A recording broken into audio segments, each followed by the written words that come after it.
is no Diana Ross here, is there? No, I'm Diana. I'm Diana. They're as close as we'll ever get to the originals.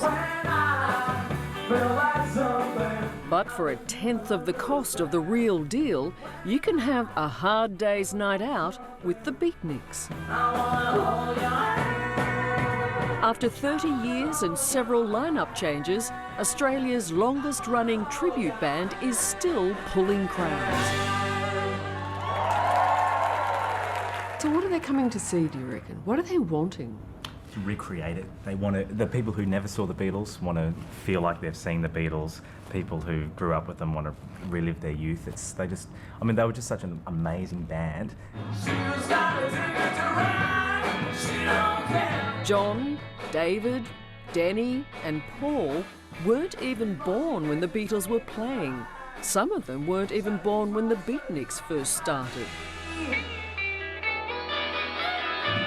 The very first music I ever remember was my parents playing me Octopus's Garden in the car. So it's this kind of childhood thing for me anyway, even though I was born after they broke up.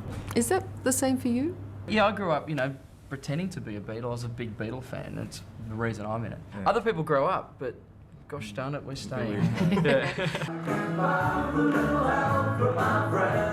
But if you want to do the Beatles, you've got to master more than the music.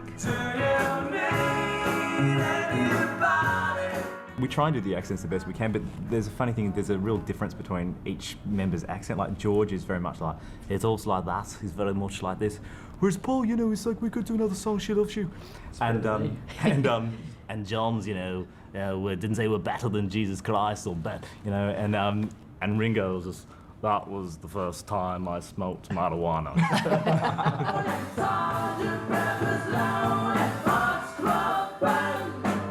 In your other lives, how far are you removed from the Beatles?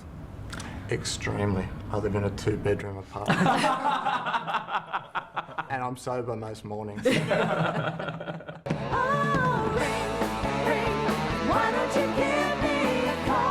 I think you have to be fairly faithful to the music and the songs. Because in the end, fans want